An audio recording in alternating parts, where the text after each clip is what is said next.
감사합니다. 지금 그 사순절을 우리가 보내고 있습니다. 그래서 우리 할렐루야 찬양대가 그 사순절에 맞춰서 지금 찬양을 이어가고 있어요. 오늘도 이 찬양의 가사가 얼마나 또 은혜스러운지 모르겠습니다. 우리 주님의 은혜와 평강이 이 시간 예배를 드리는 우리 모든 성도님들과 함께 하시기를 기원합니다. 그 선택이라는 주제 제 영상을 찾다가 그 미국의 그 보이시 주립대학교라고 그 학교가 있는데 거기서 이제 졸업식에서 어떤 학생이 졸업 연설을 하는 그 영상을 봤어요. 그 내용이 이렇습니다. 이 어머니가 이 사람한테 항상 얘기했던 게 있대요. 그게 뭐냐면 hate, 미움은 4글자지만 love, 사랑도 4글자다. enemy, 적은 7글자지만 friends, 친구도 7글자다. lying, 거짓은 5글자지만 truth, 진실도 5글자다. failure, 실패는 7글자지만 success, 성공도 7글자다.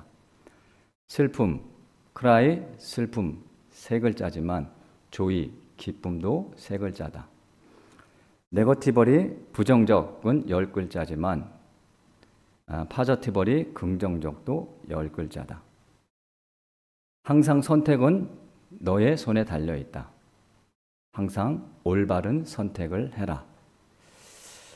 자, 우리가 어떤 선택을 하느냐에 따라서 행복과 불행을 달리할 수 있는데 참 우리의 삶에 대해서 그런 지혜를 깊이 깨닫게 해주는 그런 명언이 아닌가 생각을 합니다. 자, 우리나라 1980년대 TV를 만드는 회사 중에 금성전자라고 있었어요. 지금 LG전자의 모태죠.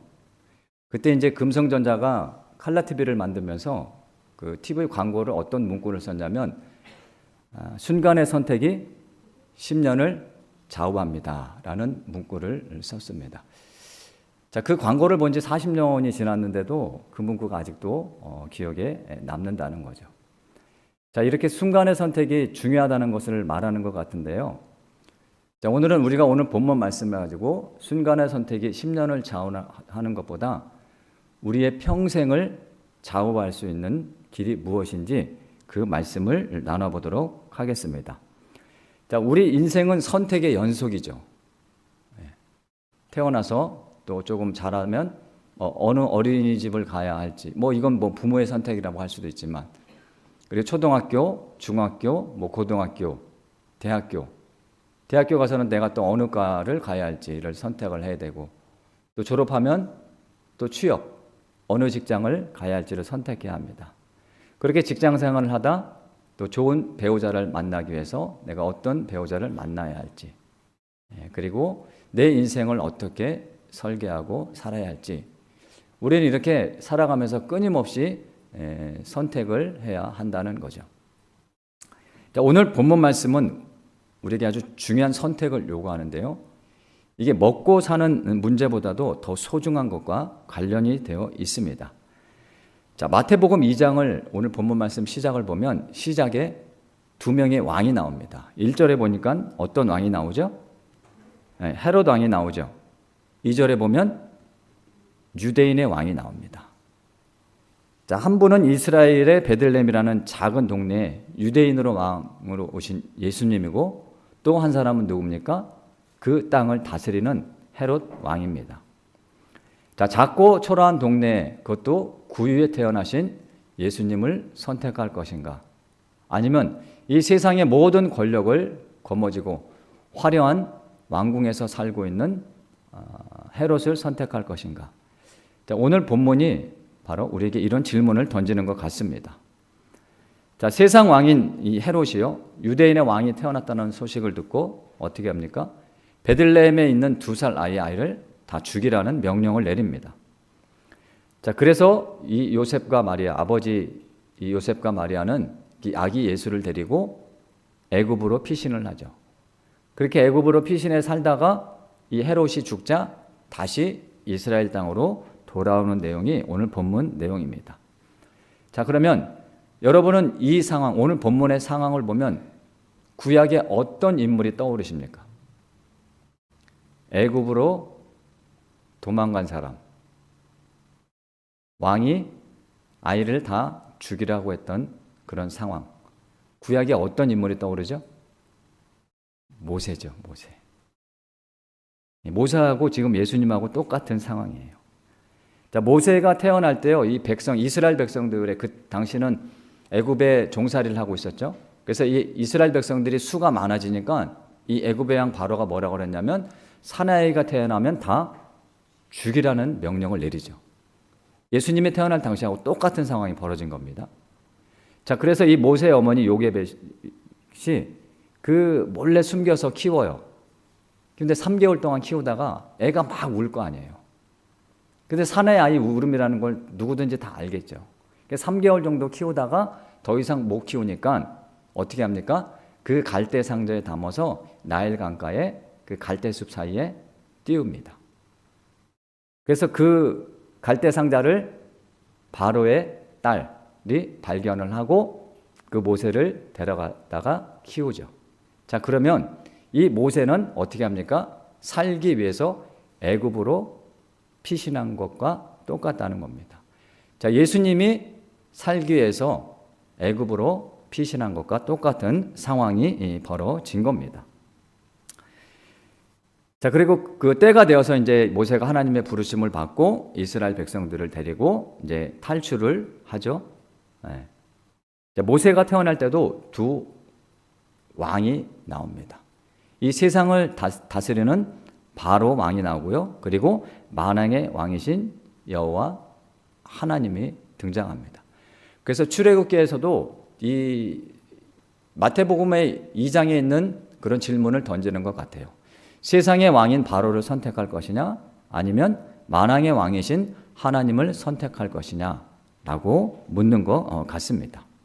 자, 그러면 두 왕이, 이 세상 왕과 하나님이 어떤 특징을 갖고 있는지, 어떤 분인지를 알게 된다면 우리가 누구를 선택해야 될지를 알 수 있다는 거죠. 자, 우리 출애굽기 1장을 한번 가봅시다. 출애굽기 1장.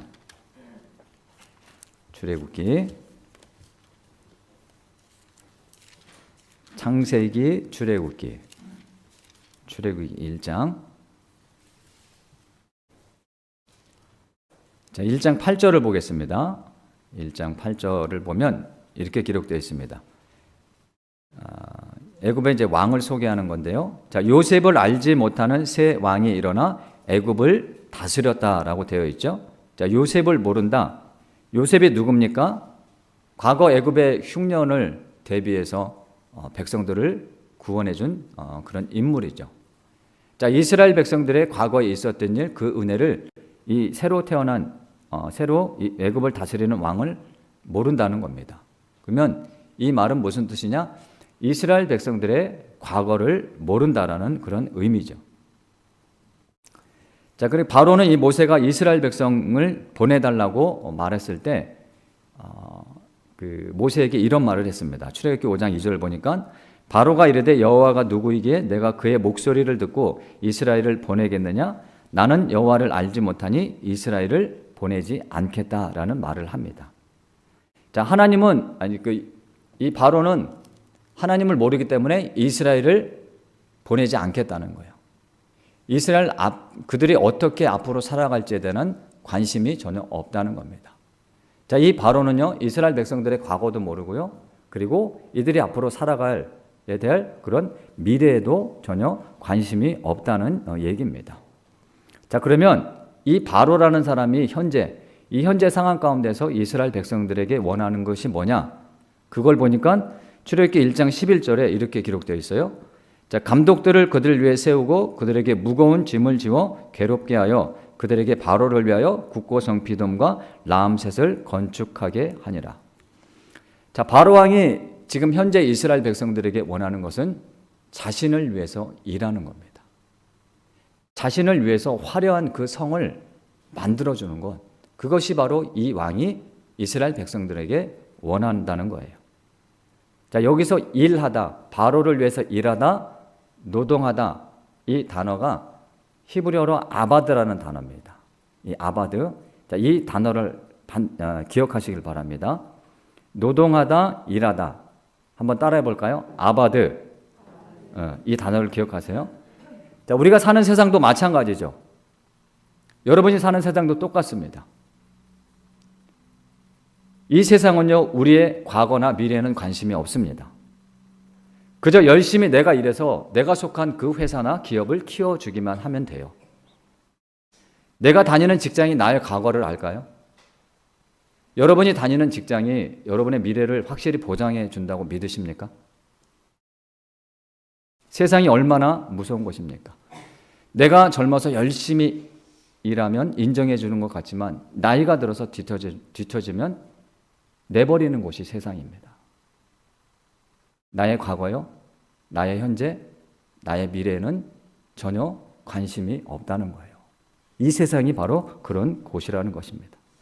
현재의 업적과 실적으로만 그 사람을 평가하고 인정해 주는 곳이 바로 이 세상입니다. 바로도 똑같죠. 이스라엘 백성들이 자신을 위해서 일해 주기만 하면 된다는 거예요. 그들의 과거에 대해 관심이 없고요, 그들의 미래에도 관심이 없다는 거예요. 그러면 하나님은 어떤 분이시냐는 거예요. 하나님은, 우리가 믿는 그 하나님은 어떤 분이신지 우리 출애굽기 2장으로 한번 가봅시다. 2장 출애굽기 2장으로 가서 24절 25절 같이 읽어보겠습니다. 24절 25절 출애굽기 2장 24절 25절 우리 하나님이 어떤 분이신지 보는 겁니다. 시작. 하나님이 그들의 고통 소리를 들으시고 하나님이 아브라함과 이삭과 야곱에게 세운 그의 언약을 기억하사 하나님이 이스라엘 자손을 돌보셨고 하나님이 그들을 기억하셨더라. 하나님이 어떤 분입니까? 아브라함과 이삭과 야곱에게 세운 그의 언약을 기억하시는 분이에요. 자, 이 사람들은 다 언제 사람들이에요? 과거에 있던 사람들이죠. 하나님이 이스라엘 백성들의 과거를 기억하고 계신다는 거예요. 그리고 어떻습니까? 하나님의 그들의 지금 삶의 현장에서 아파하는 그 고통 소리를 듣고 계신다는 거예요. 그래서 하나님이 이스라엘 자손을 돌보셨고 하나님이 그들을 기억하셨더라. 지금 현재 이스라엘 백성들이 어떤 상황 가운데 놓여 있는지를 다 기억하고 계신다는 거죠. 그리고 출애굽기 3장 9절에서 10절 보면 이렇게 기록되어 있습니다. 이제 가라. 이스라엘 자손의 부르짖음이 내게 달하고 들으셨다는 거죠. 애굽 사람이 그들을 괴롭히는 학대도 내가 보았다. 그들이 지금 어떤 삶을 살고 있는지 하나님이 다 알고 계신다는 거예요. 이제 내가 너를 바로에게 보내어 너에게 내 백성 이스라엘 자손을 애굽에서 인도하여 내리라. 이스라엘 백성들의 과거를 아시는 하나님, 그들의 현재의 삶을 정확히 보고 계시는 그 하나님, 내가 앞으로 인도해 내리라. 그들의 미래를 책임져 주신다는 거예요. 그들의 미래와 함께 하시는 분이 바로 하나님이라는 거예요. 자, 그렇다면 이스라엘 백성들의 과거를 아시고 현재의 삶도 그들이 어떤 처지에 있는지 아시고 미래도 함께 해주시고 지켜주신다고 약속하신 그 하나님이 현재 이스라엘 백성들에게 요구하는 구체적인 삶이 무엇이냐, 그거를 보자는 거죠. 제가 몇 군데 말씀을 읽어 드릴 테니까요, 똑같이 반복되는 단어가 있습니다. 자, 그 단어가 뭔지 한번 찾아보세요. 먼저 출애굽기 3장 12절인데 내가 그 백성을 애굽에서 인도해 낸 후에 너희가 이 산에서 하나님을 섬기리니 이것이 내가 너를 보낸 증거니라. 출애굽기 7장 16절 말씀입니다. 히브리 사람의 하나님 여호와께서 나를 왕에게 보내어 이르시되 내 백성을 보내라. 그러면 그들이 광야에서 나를 섬길 것이니라. 한 군데 더 볼게요. 출애굽기 8장 1절 말씀. 여호와께서 모세에게 이르시되 너는 바로에게 가서 그에게 이르기를 여호와의 말씀에 내 백성을 보내라. 그들이 나를 섬길 것이니라. 이 세 군데 말씀에서 똑같이 반복되는 단어가 뭐가 있죠? 뭐예요? 섬긴다. 하나님을 섬긴다. 이 하나님을 섬긴다는 단어는 출애굽기 10장까지 계속 반복돼서 나옵니다. 하나님을 섬긴다. 하나님께서 이스라엘 백성을 왜 애굽에서 구원해 내시려고 합니까? 종살이하던 그들을 구원해 내시려고 하신 이유는 하나님을 섬기는 백성이 되게 하시기 위해서라는 거죠. 그래서 히브리어로 하나님을 섬긴다, 이게 하나님을 예배한다, 이런 의미도 담고 있습니다. 하나님을 예배한다. 그래서 하나님을 섬긴다라는 것은 하나님을 예배한다라는 의미라는 거죠. 자, 그런데 여기서 중요한 게 뭐냐면, 자, 바로왕을 위해서 일하다가 뭐라고 그랬죠? 단어가, 히브리 단어가? 바로왕을 위해서 일하다, 노동하다? 네? 아바? 끝에는 후리시네. 네, 아바드라고 그랬죠. 하나님을 섬긴다는 단어도 아바드입니다. 하나님을 예배한다는 단어도 아바드예요. 그러면 출애굽기 전반부는 무엇을 묻고 있는 거냐면, 이 세상 왕인 바로를 아바드할 것인지 아니면 하나님을 아바드할 것인지 묻고 있는 겁니다. 마태복음 2장하고 똑같아요. 자, 그러면 봅시다. 차이가 있어요. 세상 왕을 섬길 때에 어떤 결과가 나타나고 하나님을 섬길 때 어떤 결과가 나타나는지 그것을 확인해 보겠습니다. 우리 출애굽기 1장 11절 한번 다시 봅시다. 출애굽기 1장 11절. 자, 세상의 왕을 섬길 때 일어나는 일입니다. 세상의 왕을 섬길 때 일어나는. 출애굽기 1장 11절 제가 읽어볼게요. 감독들을 그들을 위해 세우고 그들에게 무거운 짐을 지워 괴롭게 하여 그들에게 바로를 위하여 국고성 비듬과 람셋을 건축하게 하니라. 바로를 섬기는 일은 어떤 일입니까? 무거운 짐이고요, 괴로운 일입니다. 세상을 섬기는 것은 무거운 짐이 되고 괴로운 일이 된다는 거예요. 자, 그렇다면 우리가 하나님을 섬기고 하나님을 예배할 때 어떤 결과가 나타나는지 보겠습니다. 자, 구약시대에서 하나님을 섬기려면 뭐가 필요하죠? 하나님을 예배하려면 뭐가 필요했어요? 네, 성막이 필요했죠. 그래서 하나님께서 이스라엘 백성들에게 이 성막을 짓기 위해서 너희들이 예물을 가져오라는 그런 말씀을 하신 대목이 있습니다. 자, 그래서 이게 출애굽기 35장 21절 보면 이런 말씀이 있어요. 마음이 감동된 모든 자와 자원하는 모든 자가 와서 회막을 짓기 위하여, 성막이죠. 회막을 짓기 위하여 그 속에서 쓸 모든 것을 위하여 거룩한 옷을 위하여 예물을 가져다가 여호와께 드렸으니. 하나님을 섬기는 일은 어떤 일입니까? 마음이 감동되는 일이고요, 자원하는 일이라는 거예요. 그 뒤에 22절을 보면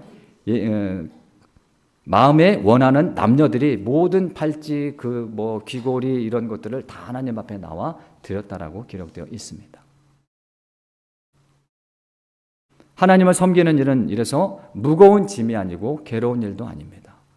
마음이 감동하는 일이라는 거예요. 자원하는 마음이 생기고 마음이 원하는 일이라는 겁니다.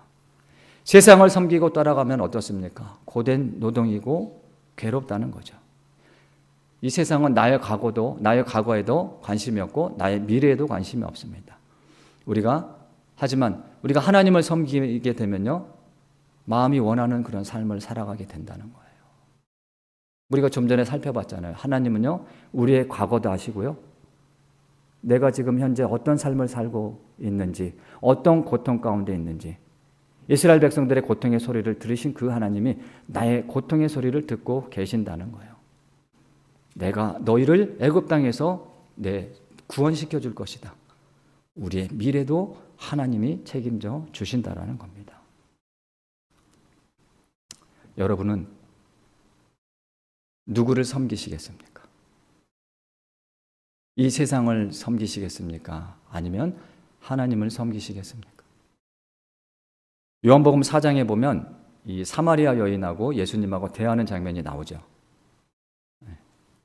이 여인이 어떤 삶을 살고 있냐면 6번째 남자하고 살고 있는 사람이에요. 자, 그러면 이 세상 사람들이 이 사람에 대해서 어떻게 생각하겠습니까? 아마 사람 취급도 하지 않았겠죠.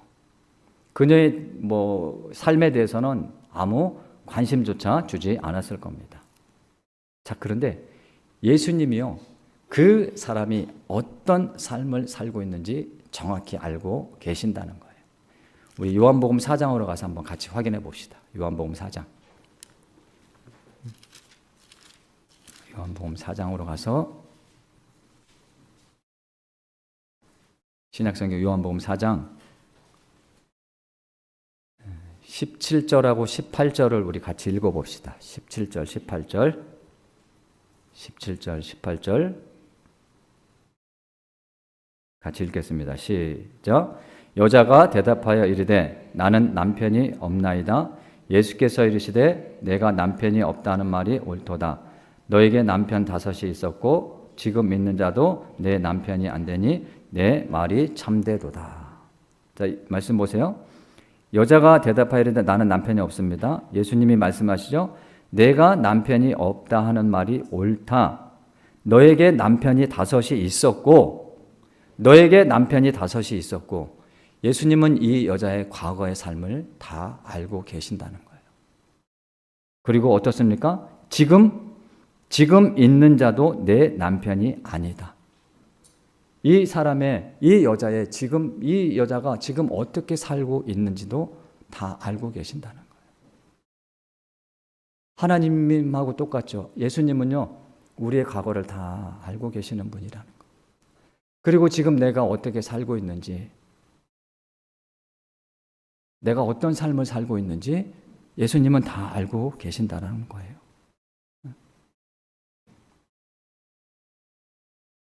자, 그러고 나서 이제 그 뒷부분을 보면 예배에 대한 얘기가 나와요. 예배에 대한 얘기. 그래서 예수님이 이 사람한테 뭐라고 말하냐면, 자, 하나님은 영이시니 예배하는 자가 영과 진리로 예배할지니라 라는 말을 해요. 자, 하나님은 영이시니 영과 진리로 뭐를 해라? 예배하라. 하나님을 섬기라 라는 말을 하죠. 자, 그리고 지금 이 여자는 예수님 앞에서 지금 예수님의 말씀을 듣고 있습니다. 뭐 하고 있는 거죠? 예수님의 말씀을 듣고 있어요. 뭐 하고 있는 거예요? 예배하고 있는 거죠. 하나님을 지금 섬기고 있는 겁니다. 자, 하나님을 섬기고 하나님을 예배하는 이 여자의 삶이 이제 변화되기 시작합니다.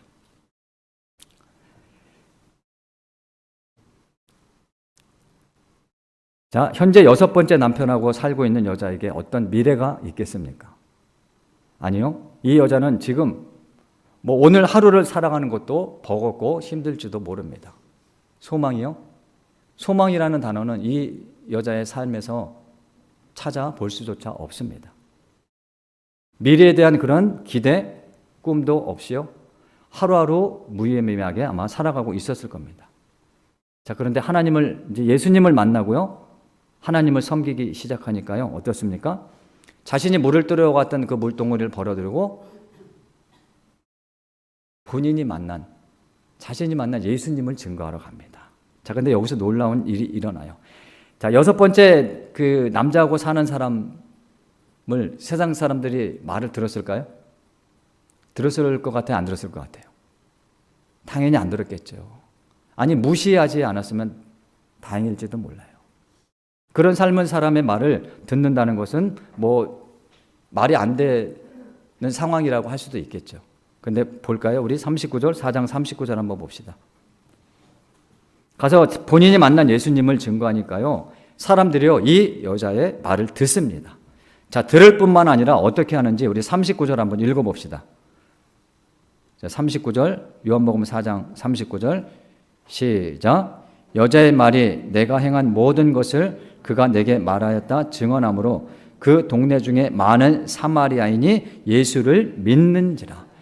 자, 사람들이 그렇게 무시했던 사람들이 이제 이 여자의 말을 듣고 어떻게 합니까?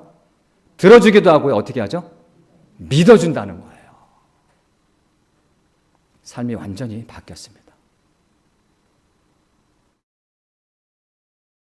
소망이 없던 이 여자의 삶이 예수님을 선택하고 하나님을 섬기기 시작하니까요. 삶이 180도 바뀌어버렸어요. 앞으로 이 여자가 어떤 삶을 살았을까요? 이 사람이 어떤 삶을 살았을 것 같아요? 소망이 보이지 않습니까? 여자의 말이 내가 행한 모든 것을 그가 내게 말하였다 증언하므로 그 동네 중에 많은 사마리아인이 예수를 믿는지라. 멋있지 않습니까?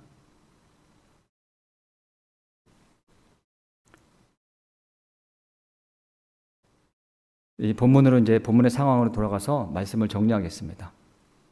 세상이 보기에는 이 부와 권력, 이 명예를 그런 거머쥔 헤롯 왕이 더 화려해 보일지도 모릅니다. 마태복음 2장이 지금 그걸 말하고 싶어 하는 것 같아요. 그런데 어떻습니까? 이 세상의 왕, 이 당시 예수님 태어날 때 그 헤롯 왕이 어떤 사람이냐면 자신의 권력 유지를 위해서요, 부인을 죽입니다. 두 아들도 죽여요. 처남도 죽이고요. 장모도 죽입니다. 자신의 권력 유지를 위해서. 그래, 유대인의 왕이 태어났다고 하니까 어떡합니까? 2살 아래 사내 아이를 다 죽입니다. 자신이 살기 위해서요, 다른 사람들을 비참하게 짓밟고 죽입니다. 이게 세상 왕이라는 거예요. 그런데 보십시오. 유대 베들레헴 작은 마을에서 초라하게 태어난 그 예수님은요, 어떤 분입니까? 이 세상, 이 인류를 구원하시기 위해 자기 생명을 십자가에 내놓습니다. 여러분은 누구를 선택하시겠습니까? 자신은 십자가의 길을 걸어가면서 세상에 있는 우리를 향하여서 힘들고 괴롭고 고통스럽게 살아가는 자들 향해서 주님은 십자가의 길을 걸어가시면서 뭐라고 말씀하셨냐면 수고하고 무거운 짐진 자들아 다 내게로 오라 내가 너희를 쉬게 하리라. 우리가 믿는 예수님이 바로 이런 분입니다. 자신은 죽어가면서 우리에게 쉼과 참 평안과 안식을 주시기 위해서 그분은 십자가의 길을 걸어가셨다는 거예요.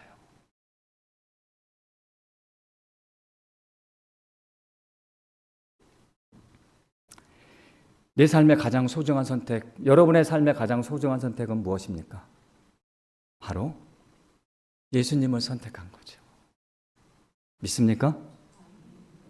예수님을 나의 구원자로, 나의 구세주로 선택한 것이 우리에게 가장 소중한 선택입니다. 세상에 보여주는 그 화려한 삶이 아닐지라도 나를 살리시기 위해서 십자가에서 자신의 생명을 내어주신 그분을 선택한 것이 내 삶의 가장 소중한 선택이라는 거예요. 믿습니까? 이게 하나님의 은혜입니다. 그러면 우리가 이 은혜를 어떻게 해야 돼요? 이 주체할 수 없는 은혜를 어떻게 해야 돼요? 사마리아 여인처럼 가서 전해야 되죠. 사마리아 여인이 예수님을 선택했어요. 그리고 하나님을 섬깁니다. 그래서 그가 가장 제일 먼저 했던 행동이 뭐냐면 세상의 물동이를 내버렸다는 거예요. 그리고 주님이 말씀하신 대로 살아갔다는 겁니다. 저와 여러분이 그런 삶을 살아갔으면 좋겠어요. 네? 세상의 물동이를 내려놓고 예수님의 제자로 살아가는 삶, 예수님과 동행하는 그 삶, 믿습니까? 수고하고 무거운 짐진 자들아 다 내게로 오라 내가 너희를 쉬게 하리라. 주님이 오늘도 우리에게 말씀하십니다. 이 은혜의 말씀을 붙잡고 세상의 물동이를 내려놓고 예수님의 제자로 살아가는 복된 우리 수복로 성도님들 다 되시기를 주님의 이름으로 축원합니다. 아멘. 네. 우리 찬송가 곡하겠습니다. 찬송가 524장입니다.